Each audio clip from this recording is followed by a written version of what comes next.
Good morning students. हमने chapter 2 start कर दिया था और उसमें हमने मुग़ल साम्राज्य पढ़ लिया था। और मुग़ल साम्राज्य मैंने आपको बता दिया था कि उनका प्रशासन कैसा था, उनके वंशज ने कहाँ कहाँ तक राज्य विस्तार किया और उनके वंशज कौन कौन थे। ठीक है, कल मैंने यहाँ तक तो आपको ये पढ़ा ही था। अब आज हम जो पढ़ेंगे उसमें पढ़ेंगे कि जब वो भारत में आए और शासन करने लगे तो किस किस शासकों ने या किस किस भारतीय राजाओं ने उनका विरोध किया। तो उसमें मैंने एक नाम आपको बताया था कि उनके सपोर्ट में सबसे पहले या उनकी अधीनता को स्वीकार करने वाला पहला व्यक्ति था आमेर का भारमल, यानी जोधा के पिता। और उनके प्रतिरोध में सामने जो खड़े थे वो राजस्थान के मेवाड़ क्षेत्र के थे महाराणा प्रताप, और जोधपुर क्षेत्र के जो थे वो थे राव चंद्र सेन। इन सब के बारे में हम पढ़ेंगे। आज हम सबसे पहले पढ़ेंगे और पहला टॉपिक है हमारा सत्ता के साथ प्रतिरोध एवं सहयोग राजस्थान के संदर्भ में। ये हम पूरे भारत के संदर्भ में नहीं पढ़ रहे हैं, हम राजस्थान के संदर्भ में पढ़ रहे हैं। ठीक है, तो राजस्थान में किस किस शासकों ने विरोध किया या प्रतिरोध किया और किस किस शासकों ने इनकी अधीनता को स्वीकार किया। तो पहला टॉपिक जो हमारा है वो हमारा रहेगा रावसे का। ठीक है, ये देखिए बच्चों, ये है, इनमें से आपको मैं कुछ नाम पहले बता देती हूँ कि कौन कौन राजस्थान के प्रतिरोध में थे और विरोध में थे, है ना। तो राव शिखा, हमीर चौहान, महाराणा प्रताप, चंद्रसेन, बीकानेर के राय सिंह, सवाई जय सिंह एवं अमर सिंह राठौर, ये सहयोग में थे कुछ तो इनमें से, और कुछ इसमें प्रतिरोध में थे। तो सबसे पहले जो हम पढ़ेंगे वो पढ़ेंगे राव शिखा। और राव शिखा, महाराव शिखा का जन्म 24 सितंबर 1433 को हुआ था। उनके पिता मोकल एवं माता का नाम निर्माण था। राव मोकल आमेर जयपुर राज्य के अंतर्गत आने वाले नान के शासक थे। 1445 ईस्वी में 12 वर्ष की उम्र में शेखा ने अपने पिता का उत्तरदायित्व संभाला, यानी उसकी गद्दी पर बैठा। आमेर जयपुर के शासक उदयकरण ने उत्तरदायित्व संभाला। उदयकरण ने शेखा को महाराव की उपाधि प्रदान की। 16 वर्ष की उम्र में मुल्तान, सेवार, नगरचल के सांखला राजपूत पर अचानक आक्रमण कर विजय प्राप्त करना शेखा का पहला सफल अभियान था।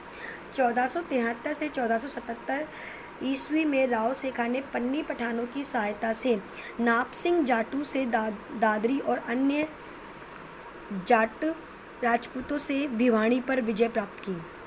इसने इस्तर खान से हांसी, हैदान खान, कायम खानी से हिंसार को जीतकर अपने राज्य की सीमा का विस्तार किया। 1449 ईस्वी में आमेरसर को अपने राज्य की राजधानी बनाया। आमेरसर में शेखा ने भगवान जगदीश का मंदिर था तथा 1477 ईस्वी में शिकारगढ़ का किला बनवाया।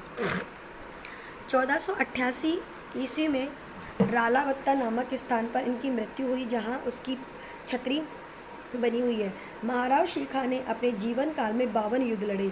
उसे जयपुर के कछवाहा वंश का उपवर्ग शेखावत संस्था कहा जाता है। अब आप ये समझें कि जयपुर के जो शासक हैं वो कौन से वंश के हैं। तो जयपुर के वंश के जो शासक है वो कछवाहा कहलाते हैं। ठीक है, और कछवाहा जो है वो ऐसे कहा जाता है कि रामचंद्र के जो पुत्र थे लव और कुश, तो लव के जो बच्चे हुए या वंशज हुए वो अलग शाखा में बट गए, और कुश के जो वंशज हुए वो अलग शाखा में। तो जो जयपुर की जो शाखा है वो कुश के वंश की है ना। राम के पुत्र कुश के वंश की है, इसलिए इनको क्या कहा जाता है, कछवाहा कहा जाता है। तो कछवाहा वंश की ही उपवर्ग, यानी कछवा वंश को क्या है, कुछ शाखाएं होती है ना कि कहीं और जाकर के राज शासन करने लग जाती है और वहाँ अपना अलग जाकर के वंश का नाम रख लेती है। तो ऐसे ही शेखावतों ने किया था, अपना कछवाहा वंश से हट करके और ये अलग अलग क्षेत्रों में बसे तो क्या कहलाए, शेखावत कहलाए। सीकर की जो शेखावत वगैरह है ना वो भी हमारे कछवाहा वंश के ही उपवर्ग है, ये ध्यान रखना आप लोग। उनकी पत्नी गंगा कुमारी ने आमेरसर के किले के मुहाने पर कल्याण जी का मंदिर बनवाया। तो ये तो हमारे हो गए राव शेखा। इसमें इतना कुछ खास बात नहीं है, कुछ इंपॉर्टेंट नहीं है, इसलिए मैं आपको एक दो क्वेश्चन है वो मैं करवा दूँगी। अब हम पढ़ेंगे हमीर देव चौहान। हमीर देव चौहान 1482 से लेकर के 1301, ये रणथंभौर के शासक थे। बाणभट्ट के बाद इसका पुत्र जेत्र सिंह जय सिम्बा रणथंभौर को शासक बना। जेत्र सिंह ने अपने जीवन काल में ही अपने छोटे पुत्र हम्मीर देव को अपना उत्तराधिकारी नियुक्त कर 1282 में उसको राज्यारोहण किया, यानी उसको सिंहासन पर बिठाया। हम्मीर देव के सिंहासन पर बैठते ही दिग्विजय की नीति अपनाई। दिग्विजय की नीति मैंने आपको पिछले लेसन में बताया था। दिग्विजय का मतलब होता है जो जब युद्ध अभियान स्टार्ट करता है तो वो एक ही लक्ष्य धारण करता है कि मुझे इस क्षेत्र को सिर्फ जीतना है, और मतलब या तो मित्रता से जीतना है या फिर मुझे युद्ध लड़के जीतना है। तो दिग्विजय की नीति अपनाई इसने भीमरस के साथ अर्जुन को पराजित करके मांडलगढ़ से कर वसूल किया। दक्षिण के परमार शासक भोज को पराजित करके उत्तर की और चित्तौड़, आबू, वर्धनपुर, काठियावाड़ गुजरात में है, पुष्कर, चंपा होता हुआ वापस रणथंभौर पहुंचा। रणथंभौर पहुंचकर विजय के उपलक्ष्य में उसने कोटिजन्य यज्ञ का आयोजन करवाया। हम्मीर ने 17 युद्ध लड़े, जिनमें से 16 में वो क्या रहा था, विजयी रहा था। कितने युद्ध लड़े थे हम्मीर ने? 17 युद्ध लड़े थे, 17 में वो क्या रहा था, विजयी रहा था। ये अंडरलाइन कर लीजिएगा, वैसे तो मैंने कर रखी है अंडरलाइन, लेकिन आपको दिख नहीं रहा होगा। ये दिल्ली में जलालुद्दीन खिलजी ने हम्मीर देव की, ये जलालुद्दीन खिलजी कौन है समझो। अलाउद्दीन खिलजी आए थे, तो अलाउद्दीन खिलजी से पहले जो शासक था दिल्ली का वो जलालुद्दीन खिलजी था, और ये अलाउद्दीन खिलजी के क्या थे, चाचा थे। ठीक है, ये बात रखना। तो दिल्ली के जलालुद्दीन खिलजी ने हम्मीर देव की बढ़ती हुई शक्ति को देखा और रणथंभौर की ओर रवाना हुआ। जलालुद्दीन फिरोज खिलजी ने झाइन में समझा देती हूँ झाइन क्या चीज़ है, कि जैसे मान लीजिए ये पहाड़ी है, ठीक है, और यहाँ पर ये किला बना हुआ है। तो क्या होता है, कभी भी कोई किले पर आप डायरेक्ट नहीं जा सकते हो, तो उससे पहले क्या होता है, कुछ छोटे छोटे किले भी बने हुए होते हैं, ढलान की साइड में होते हैं। उनमें कौन होते हैं, कुछ किले होते हैं जो शस्त्रों के लिए होते हैं, छोटे छोटे किले जो बने होते हैं, और कुछ किले होते हैं जो सैनिकों के रहने का स्थान होता है, सैनिकों के निवास होते हैं। तो ऐसे रणथंभौर क्या है, पहाड़ी पर बना हुआ है, ऊंचाई पे बना हुआ है। तो उससे पहले एक किला बना हुआ है जिसमें शस्त्र वगैरह रखे जाते थे, औजार वगैरह रखे जाते थे सैनिकों के। ठीक है, तो ऐसे कहा जाता है कि किसी दुर्ग में जाने के पहले छोटे दुर्गों में लड़ाई लड़ी जाती थी। तब तक जब वो लड़ाई लड़ते थे तब तक राजा क्या होता था, गुप्त द्वार से पीछे की ओर से निकल जाया करता था। तो ऐसा ही एक दुर्ग था रणथंभौर के अंदर, रणथंभौर में ऐसा ही एक दुर्ग था, और यहाँ पर ये था झाइन का किला। तो ऐसे कहते हैं कि जलालुद्दीन खिलजी ने रणथंभौर को जीत नहीं पाया था, वो यहाँ पर आया और इसने किस पे हमला कर दिया, झाइन पे हमला कर दिया। और इस झाइन को रणथंभौर की कुंजी कहा जाता है। इस झाइन को रणथंभौर की क्या कहा जाता है, कुंजी। कुंजी का मतलब होता है कि रणथंभौर के महल में जाना है तो उसकी चाबी लेनी पड़ेगी, और चाबी लेने के लिए क्या करना पड़ेगा, आपको लड़ाई लड़नी पड़ेगी। तो ऐसे यहाँ पर था कि झाइन से रणथंभौर की ओर बढ़कर दुर्ग की घेराबंदी कर दी। काफ़ी दिनों के प्रयास के बाद सुल्तान को सफलता नहीं मिली, तो घेरा उठाने का निर्णय लिया। जलालुद्दीन खिलजी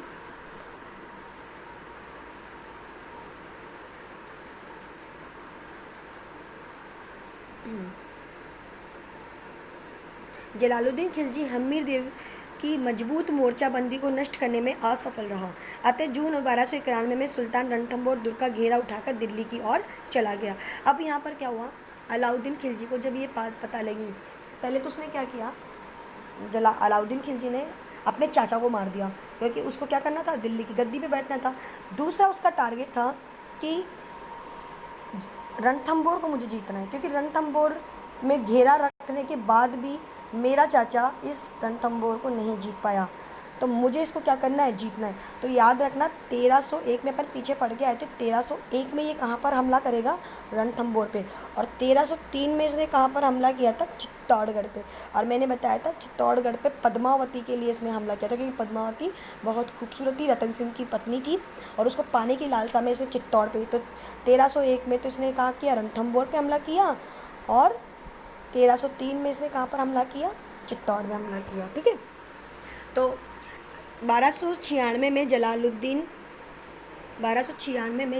का भतीजा एवं दामाद अलाउद्दीन खिलजी उसकी हत्या कर दिल्ली का सुल्तान बन गया।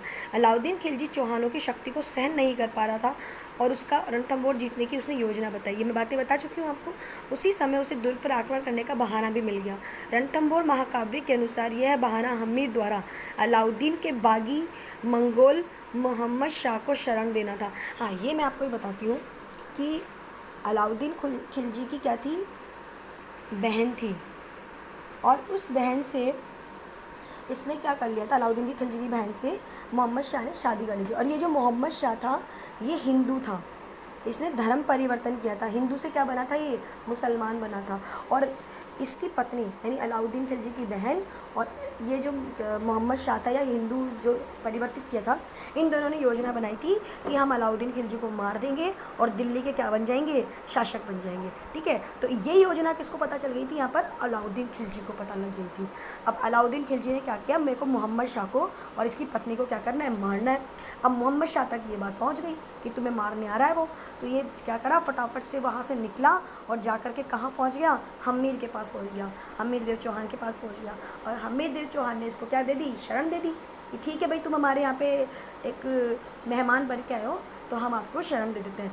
और फिर ये बात जब पता लगी अलाउद्दीन खिलजी को कि मेरा जो दुश्मन है वो जा कर के अलाउद्दीन खिलजी के पास क्या हो गया है, सॉरी हम्मीर चौहान के पास क्या हो गया है, छिप गया है, तो इसने क्या करा, पत्र लिखवाया कि आप एक काम कीजिए हम्मीर देव, आप मुझे मेरा दुश्मन लौटा दीजिए। तो हम्मीर देव चौहान ने एक बहुत बड़ी बात बोली कि मेरे पर घर पे आया हुआ कोई भी व्यक्ति मेरा क्या है, मेहमान है, हम मेहमान को इस तरह से क्या नहीं कर सकते, तिरस्कार नहीं कर सकते या उसको इस तरह से हम लौटा नहीं सकते। तो इस पे अड़ाड़ी चल गई। तो ऐसे कहते हैं इतिहास के अंदर, राजस्थान इतिहास में या भारतीय इतिहास में, हम्मीर देव चौहान जो थे बड़े हठीले थे, हठीले मतलब जिद्दी थे। और उनकी एक बहुत बड़ी एक कहावत भी बहुत फेमस है जो मैं आपको सुनाती हूँ, सिंह सवन सतपुरुष वचन, यानी सिंह सवन सतपुरुष वचन, कदली फलक एक बार, तिरिया तेल हमीर हट चढ़े न दूजी बार।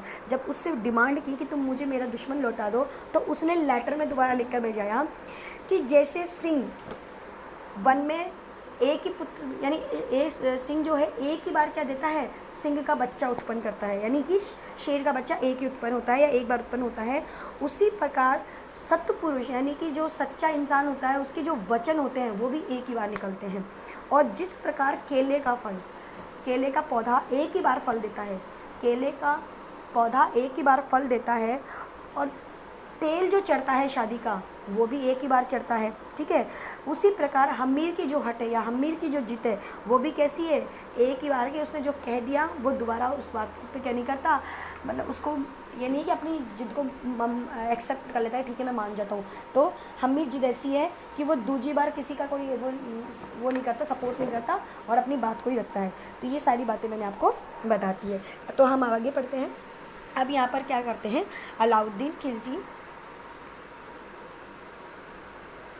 1296 में जलालुद्दीन के भतीजा, या तो मैंने पढ़ा दिया था आपको कि दिल्ली का सुल्तान बन बैठा और रणथंभौर की योजनाएं बनाने लगा। उसी समय उसे दुर्ग पर आक्रमण करने का बहाना भी मिल गया, जो मैंने बताई दिया है कि मोहम्मद शाह को उसने क्या दे दी थी, शरण। मंगोल सेनापति मोहम्मद शाह व कहबरू ने लूट का माल लेकर अलाउद्दीन की सेना से बगावत करके हम्मीर के पास शरण ली। हम्मीर ने अपने शरण में आए हुए व्यक्ति को देने से साफ इनकार कर दिया। अलाउद्दीन ने क्रोधित होकर रणथंभौर पर आक्रमण करने के आदेश दिए।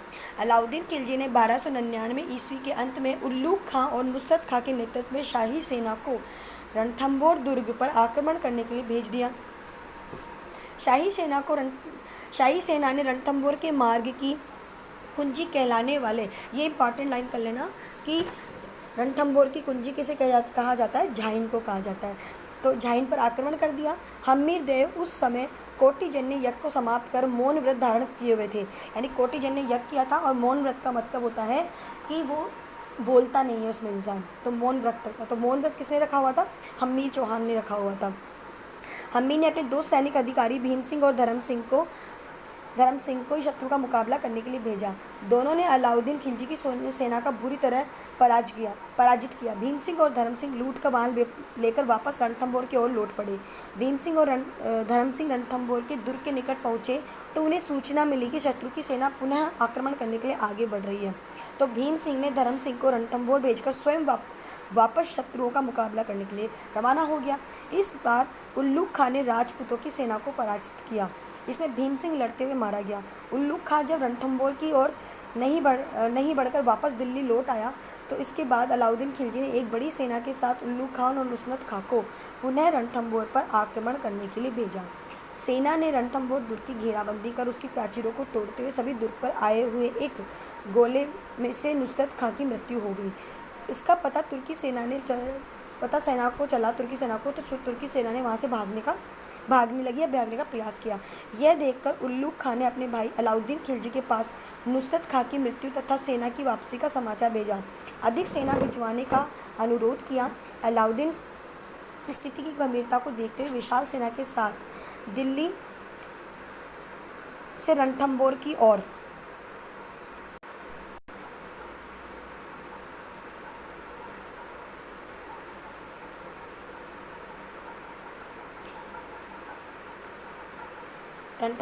स्वयं ही रवाना हो गया। दुर्ग पर घेरा डाला गया। यह घेरा काफ़ी दिनों तक चला। जब वर्षा ऋतु निकट आने लगी और दिल्ली एवं अवध में भयंकर विद्रोह उत्पन्न होने की सूचनाएं सुल्तान को मिलने लगी तो वह काफ़ी चिंतित हुआ। उसने छल कपट का सहारा लेकर रणथंभौर दुर्ग को विजय करने का निश्चय बनाया। अलाउद्दीन खिलजी ने हम्मीर को संदेश भिजवाया कि वह उससे संधि करना चाहता है। हम्मीर ने अपने 2 सेनापति रणमल और रत्तीपाल को संधि करने के लिए शाही शिविर में भिजवाया। सुल्तान ने रणमल और रत्तीपाल को दुर्ग का लालच देते हुए अपनी ओर मिला लिया। इन दोनों सेना नायकों के अब यही वो 2 व्यक्ति थे जिनकी वजह से हम्मीर चौहान हार गए थे। ध्यान रखना इस बात का, है ना। दोनों विश्वासघाती थे, मतलब देशद्रोही थे। कारण गुप्त मार्ग का पता तुर्कों को चला गया और गुप्त मार्ग से तुर्की सेना दुर्ग में पहुंच गई। इतिहासकारों के अनुसार मुसलमानों के द्वारा 1 वर्ष लंबी घेराबंदी के कारण दुर्ग के भीतर खाद्य सामग्री का भयंकर अभाव आ गया।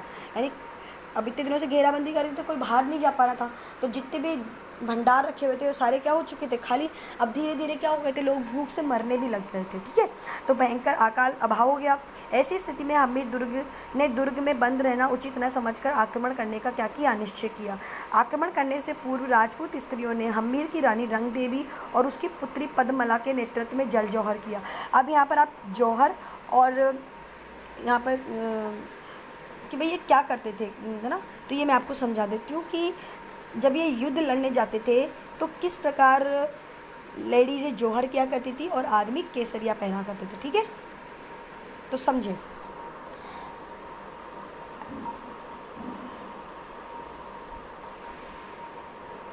साका, ठीक है, ये होता है साका। साका 2 प्रकार, साका एक मिश्रित नाम है। साका में एक तो होता है पुरुषों के द्वारा किया जाने वाला केसरिया,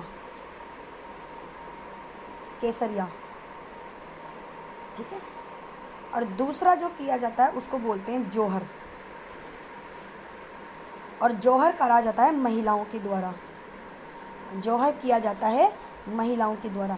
आपने अगर पद्मावती मूवी देखी हो तो उसमें जब रतन सिंह ऑरेंज कलर की पगड़ी पहन लेते हैं और वो कहते हैं कि अब मैं युद्ध में लड़ने जा रहा हूँ, तो उसी वक्त उसकी पत्नी क्या करती है, पूरे 16 श्रृंगार करके, है ना, दुल्हन की तरह सज करके अपने पति का तिलक करती है कि अगर आप जीत के आओगे तो मैं इसी रूप में मिलूँगी, और अगर आप युद्ध के अंदर ही विजय मतलब अमर हो जाते हो तो मैं क्या करूँगी, इसी सुहागन के रूप में क्या कर जाऊँगी, जौहर कर लूँगी। ठीक है, तो जब केसरिया और जौहर मिला के होता है तब तो कहलाता है साका, ये ध्यान रखना। और इतिहास में कहीं पर केसरिया हुआ है तो कहीं जौहर नहीं हो पाया, ऐसा हुआ है ना। तो 1301 में कि रंग देवी जो थी अपने हम्मीर चौहान की जो पत्नी थी, इन्होंने जल जौहर किया था। अब जौहर भी क्या होते हैं, अलग अलग प्रकार के होते हैं। ठीक है, अब केसरिया समझिए, केसरिया किया जाता है पुरुषों के द्वारा और जौहर किया जाता है महिलाओं के द्वारा। अब ये तो समझ गए होंगे आप यहाँ पे। अब आइए जौहर। जौहर कौन कौन से होते हैं, जौहर और साका तभी होगा जब दोनों एक साथ होगा, ध्यान रखना, तभी साका कहलाएगा। वरना अगर एक मान लो केसरिया हो गया और औरतों ने जौहर नहीं किया तो फिर वो केसरिया कहलाएगा। और मान लीजिए आदमी मतलब केसरिया नहीं करते, यानी आदमी मरते नहीं है, पता लगता है कि उनकी औरतों को गलत खबर मिल जाती है तो वो जौहर कर लेती है। जौहर 2 प्रकार के होते हैं, एक तो होता है जल जौहर और एक होता है अग्नि जौहर। ठीक है, पद्मावती ने जो किया था वो अग्नि जौहर किया था। ठीक है, उसने क्या किया, एक कुंड के अंदर आग लगवाई और आग में जाकर के क्या हो गई थी, वो 1600 दासियों के साथ में क्या हो गई थी, कुंड में भस्म हो गई थी। और जल जौहर का मतलब होता है कि अपने पैर में एक बड़ा सा पत्थर बांध लेती हैं सब रानियाँ, और तालाब में या किसी कुएं में क्या कर जाती है, कूद जाती हैं। ठीक है, तो इसमें कूदने के बाद में, और पत्थर इसलिए बांधती हैं ताकि वो ऊपर ना आ सके। ठीक है, समझ में आ गया। तो जौहर दो प्रकार का होता है, ठीक है, जल जौहर और अग्नि जौहर। तो रंग देवी ने कौन सा किया था, रंग देवी ने तो किया था जल जौहर, और पद्मावती ने किया था, पद्मावती चित्तौड़गढ़ की जो रानी थी पद्मावती, उसने किया था अग्नि जौहर। अंडरस्टैंड, आपको अच्छी तरह समझ में आ गई होगी ये बातें। ठीक है, तो यहाँ पर अपन यहाँ तक पढ़ चुके थे कि उसकी पत्नी ने और उसकी पुत्री पद्मला ने नेतृत्व में जल जौहर किया था, और हमीर ने क्या था, अपनी बेटी को एक तालाब बना के दिया था, पद्मला तालाब, और वो पद्मला तालाब अपनी बेटी के नाम पर रखा था, और उसी तालाब में कूद करके जान दी थी उन्होंने। ठीक है, इसके बाद राजपूत सैनिकों ने केसरिया वस्त्र धारण कर दुर्ग के फाटक को खोल दिए। दोनों पक्षों में जमकर युद्ध हुआ। इसमें हमीर वीरतापूर्वक लड़ते हुए क्या हो गए, मारे गए। 11 जुलाई 1301 में रणथंभौर पर अलाउद्दीन खिलजी का शासन स्थापित हो गया। हमीर के विश्वासघाती सेना नायकों रणमल और रत्तीपाल को अलाउद्दीन खिलजी ने यह कहते हुए अपने स्वधर्मी राजा के प्रति निष्ठावान न रह सके, उससे भविष्य में स्वामी भक्ति की आशा कैसे की जा सकती है, और दोनों को मरवा दिया। यानी कि रणमल ने और रत्तीपाल ने हमीर के खिलाफ क्या कर दिया था, सारी बातें बता दी थी। ठीक है, तो एक तरह से विश्वासघात किया। तो जब जीत गया था दुर्ग को, रणथंभौर को, कौन, अलाउद्दीन खिलजी, तो इन दोनों को लालच दिया था कि मैं तुम्हें दुर्ग का शासक बना दूंगा, लेकिन इसने उन दोनों को ये कह के मरवा दिया कि जो अपना स्वामी का नहीं हो सका वो मेरा क्या होगा, और ये कहकर दोनों को क्या कर दिया, मरवा दिया। ठीक है, तो रणथंभौर के युद्ध में अलाउद्दीन खिलजी के साथ अमीर खुसरो नामक विद्वान था। ये मैंने आपको बताया था। अमीर खुसरो कौन थे, अमीर खुसरो उर्दू को जन्म देने वाले लेखक थे। हमीर, और ये इनके साथ में क्या कर रहे थे, पुस्तकें लिखते थे, उनकी बातों का विवरण करते थे। अमीर खुसरो हमीर हट के लिए विश्व में प्रसिद्ध हुआ, जिसने अपनी शरण में आए व्यक्तियों को नहीं लौटाया, चाहे उसके लिए उसे पूरे परिवार की बलि ही क्यों नहीं देनी पड़ी हो। हमीर के बारे में ये मैंने आपको बता दिया। सिंह सवन सतपुरुष वचन कदली फलत एक बार, तिरिया तेल हमीर हट चढ़े न दूजी बार। ये मैंने इसका मतलब बता चुकी हूँ आपको। हमीर ने अपने पिता जयसिंह के 32 वर्षों के शासन की याद में रणथंभौर दुर्ग में 32 खंभों की छतरी बनवाई थी, जिसे न्याय की छतरी कहते हैं। ये अंडरलाइन कर लेना बच्चों, वेरी इंपॉर्टेंट, क्योंकि इसका क्वेश्चन आ ही जाता है कई बार।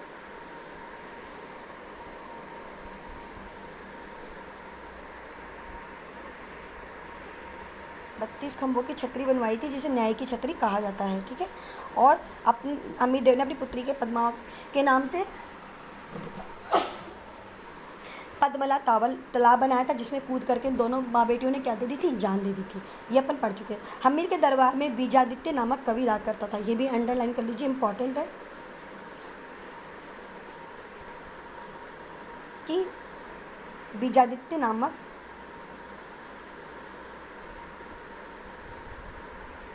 कवि रहता था। हमीर की मृत्यु के साथ ही हमीर रणथंभौर के चौहानों की शाखा क्या हो गई, हमीर देव चौहान की बाद ही शाखा क्या हो चुकी थी, समाप्त हो चुकी थी रणथंभौर की। ठीक है, ये तो यहाँ तक कौन हो गया, हमारे हमीर देव चौहान, रणथंभौर की बात हो गई। और यहाँ पर कौन आक्रमण किया था, अलाउद्दीन खिलजी ने किया था 1301 में। ठीक है, रणथंभौर को जीत लेता। ये तो यहाँ तक कंप्लीट हो गया। अब हम आगे पढ़ेंगे नेक्स्ट, महाराणा प्रताप 1572 से लेकर के 1597 ईस्वी तक। ये बहुत इंपॉर्टेंट है, इसके बहुत बार क्वेश्चंस आए हैं, रिपीट बार क्वेश्चन रिपीट होते हैं इसके। ठीक है, तो आपको मैं कुछ लाइनें इंपॉर्टेंट कर दूंगी, वैसे तो पूरा लेसन इंपॉर्टेंट है। इसके बारे में ये सुन लीजिए कि इनके जो पिता थे उदय सिंह, उन्होंने भी अकबर की अधीनता को स्वीकार नहीं किया था। ठीक है, तो महाराणा प्रताप ने भी अकबर की अधीनता को स्वीकार नहीं किया था। और इन्होंने जब इनका जो मेवाड़ क्षेत्र था उस पर जब अकबर ने अधिकार कर लिया था, तो ये जंगल में भी रहने लगे थे, और जंगल से इन्होंने क्या किया था, युद्ध लड़ा था। पहला युद्ध इनका हल्दी घाटी का युद्ध लड़ा गया था, और दूसरा युद्ध लड़ा गया था, वो कौन सा लड़ा गया था, दिवेर का युद्ध लड़ा गया था। ठीक है, हल्दी घाटी के युद्ध को तो कहते हैं मेवाड़ की थर्मोपोली, और दिवेर के युद्ध को कहा जाता है मेवाड़ का मैराथन। ठीक है, ये बहुत फेमस युद्ध है, और ऐसे कहा जाता है कोई निर्णायक युद्ध नहीं था, मतलब निर्णय दोनों तरफ से ही नहीं आया था, लेकिन जो अपने महाराणा प्रताप थे वो अकबर की सेना को बड़ा छकाया था। इन्होंने बड़ा मतलब इतना दुखी कर दिया था सेना को कि सेना परेशान हो गई थी। तो इसके बारे में थोड़ा पढ़ लेते हैं हम। महाराणा प्रताप का जन्म विक्रम संवत 1597 ज्येष्ठ शुक्ल तृतीय रविवार 9 मई 1540 को कुंभल दुर्ग के कटारगढ़ बादल महल में हुआ। कुंभलगढ़ में हम आप जानते हो मेवाड़ का बहुत बड़ा किला है, ये फेमस है। इसकी दीवार चीन के बाद सेकेंड नंबर की दीवार है कुंभलगढ़ की जो दीवार है, ठीक है। महाराणा प्रताप उदय सिंह का ज्येष्ठ पुत्र था। उसकी माता का नाम जयवंताबाई था। महाराणा प्रताप का जो बचपन कुंभलगढ़ के दुर्ग में ही व्यतीत हुआ। महाराणा प्रताप का विवाह 1557 ईस्वी में अजब दे पवार के साथ में हुआ, जिनसे 16 मार्च 1559 ईस्वी में अमर सिंह का जन्म हुआ। महाराणा प्रताप 32 वर्ष की उम्र के थे जब उनके पिता उदय सिंह की होली के दिन 28 फरवरी 1572 को गोकुंदा में क्या हो गई थी, मृत्यु हो गई थी। उदय सिंह का गोकुंदा में दाह संस्कार किया गया और यहाँ स्थित महादेव बावड़ी पर 28 फरवरी 1572 को मेवाड़ के सामंतों ने मिलकर और प्रजा ने मिलकर महाराणा प्रताप को क्या कर दिया, राजतिलक कर दिया, यानी इसको मेवाड़ का शासक बना दिया। महाराणा उदय सिंह द्वारा नामित उत्तराधिकारी जगमाल को मेवाड़ की वरिष्ठ सामंतों ने अपदस्थ कर दिया। ऐसा था कि महाराणा प्रताप वैसे ज्येष्ठ बड़े सब पुत्र थे, लेकिन इनके सौतेले भाई भी थे, जिनमें से एक भाई इनका जगमाल था। तो इनके पिता क्या थे कि जो उनकी सेकंड वाइफ थी उनके बड़े उसमें प्रभाव में थे। तो उनकी वाइफ ने कहा था कि मेरा बेटा ही क्या बनना चाहिए, मेवाड़ का शासक बनना चाहिए, मतलब जगमाल की बात हो रही है। तो उदय सिंह ने कह भी दिया था कि ठीक है जगमाल बन जाएगा, कोई बात नहीं। लेकिन जो वहाँ के सामंत होते हैं मंत्री, ठीक है, मंत्रियों ने इन्होंने सबने विद्रोह किया कि जगमाल एक अच्छा शासक नहीं बन सकता और साथ में बड़ा पुत्र ही हमेशा शासक बनता है, तो वही शासक बनेगा। और महाराणा प्रताप एक अच्छे शासक के साथ साथ में एक कूटनीतिज्ञ भी हैं, ठीक है। ये बात कह करके उसको क्या बना दिया गया, प्रजा ने और सामंतों ने मेवाड़ का शासक बना दिया। 1570 में अकबर का नागौर में दरबार लगा। जब अकबर अजमेर गए थे और लौटते समय इन्होंने अनाउंसमेंट करवाया था कि राजस्थान के जिन शासकों को मेरी अधीनता स्वीकार करनी है या मेरे दरबार में अपनी उपस्थिति देनी है, तो वो मैं एक दरबार लगा रहा हूँ, वहाँ पर आए और मेरे साथ में आकर के मित्रता करें या वैवाहिक संबंध स्थापित करें, ताकि अपन आगे रिश्तों को कायम कर सकें। तो ऐसा ही दरबार लगाया था। तो वहाँ पर इनको भी बुलवाया गया था, लेकिन ये गए नहीं थे। और इनमें से एक व्यक्ति और था, वो था राव चंद्र सेन। वो गया तो था, लेकिन उसको पता लग गया था कि यहाँ पर तो अधीनता स्वीकार करने का कार्य किया जा रहा है। तो राव चंद्र सेन लौट गए थे। और आपको मैं ये बता दूँ, महाराणा प्रताप जो थे उनसे पहले अकबर की अधीनता को स्वीकार नहीं करने वाले व्यक्तियों में गिनती जो आती है वो आती है राव चंद्र सेन। और राव चंद्र सेन को मारवाड़ का महाराणा प्रताप कहा जाता है, ठीक है, ये याद रखना। और उन्हीं के नक्श कदम पर कौन चले थे, महाराणा प्रताप चले थे। वैसे मैं ये आगे पढ़ाऊंगी है आपके इस चैप्टर में, ठीक है। तो उन्हीं के नक्श कदम पर चले थे। जैसे उन्होंने अपने मारवाड़ क्षेत्र को छोड़ दिया या जोधपुर क्षेत्र को छोड़ दिया और जंगलों में भटकते रहे और वहीं पर उनकी मृत्यु हो गई, उसी प्रकार महाराणा प्रताप भी अपने मेवाड़ क्षेत्र को छोड़ दिए थे और कसम खाई थी कि जब तक मैं अकबर को नहीं मार देता हूँ तब तक मैं ना तो सिंहासन पर बैठूंगा, नहीं मतलब महलों में रहूँगा, और नहीं मैं राजशाही खाना खाऊंगा। ये बात कौन बोले थे, महाराणा प्रताप। और यही बात किसने बोली थी, रावचंद्र सेन ने, ठीक है। तो यहाँ तक तो ये हो ही गया। अब आया कि दरबार लगाया जिसमें मेवाड़ के अलावा अधिकतर राजपूतों ने अकबर की अधीनता को स्वीकार कर लिया। तो अकबर ने क्या किया, जब उसे पता लगा कि ये महाराणा प्रताप नहीं आए हैं मेरे दरबार में, तो उनको मनाने के लिए अकबर ने 4 बार शिष्टमंडल या अपने योग्य व्यक्तियों को भेजा कि जाके महाराणा प्रताप को मनाओ। तो सबसे पहले व्यक्ति जो गए थे वो गए थे जलाल खां। नीचे लिखा हुआ है जलाल खां गए थे 1572 ईस्वी में। ये इंपॉर्टेंट है, इसको आपको याद रखनी है अच्छी तरह से, क्योंकि पूछ लिया गया है कि पहली बार कौन गया था, दूसरी बार कौन गया था, तीसरी बार कौन गया था और चौथी बार कौन गया था। सन भी पूछते हैं कि किस सन में गया था। तो पहली बार गए थे जलाल खां 1572 में। दूसरी बार गए थे मान सिंह। मान सिंह कौन थे, हमारे आमेर के शासक महाराजा थे मान सिंह, वो गए थे 1573 में। तीसरी बार कौन गए थे, तो तीसरी बार 1573 में मान सिंह के पिता गए थे, जिनका नाम था भगवान दास। ये मान सिंह के कौन थे, पिता थे। और चौथी बार गए थे हमारे टोडरमल जी। 3 हिंदू गए थे और 1 मुसलमान गया था, बस ये ध्यान रखना। तो सबसे पहले मुसलमान मंत्री गया था और बाद अंतिम में कौन गया था, टोडरमल गए थे। और ये टोडरमल वही है जिन्होंने भू मापने की विधि को लागू किया था भारत में पहली बार, ठीक है। तो ऐसे करके 1572-73 में ये 4 बार शिष्टमंडल भेजे और चारों बार ही ये क्या रहे, असफल रहे। इसने साफ कह दिया आपको मेरे यहाँ पर आने की कोई आवश्यकता नहीं है, अगर आपको युद्ध लड़ना है तो मैं युद्ध लड़ने के लिए क्या हूँ, तैयार हूँ। जब चारों ही मंडल असफल हो गए, शिष्टमंडल असफल हो गए, तो महाराणा प्रताप ने फिर क्या किया, युद्ध लड़ा। और युद्ध जो लड़ा तो मान सिंह के नेतृत्व में मुगल सेना का उसको क्या बनाया गया, सेनापति, और महाराणा प्रताप से वो क्या हुआ, युद्ध लड़ा। और वो युद्ध कहाँ लड़ा गया था, हल्दी घाटी में। कहाँ लड़ा गया था, हल्दी घाटी। तो बच्चों अगले चैप्टर में मैं आपको हल्दी घाटी के युद्ध के बारे में समझाऊंगी, किस तरह से हुआ, कैसे परेशान कर दिया इनको और क्या इसका रिजल्ट रहा। Thank you. आगे इसके आपके मैं इसके क्वेश्चन सेंड कर दूंगी, आप उसको कर लीजिएगा।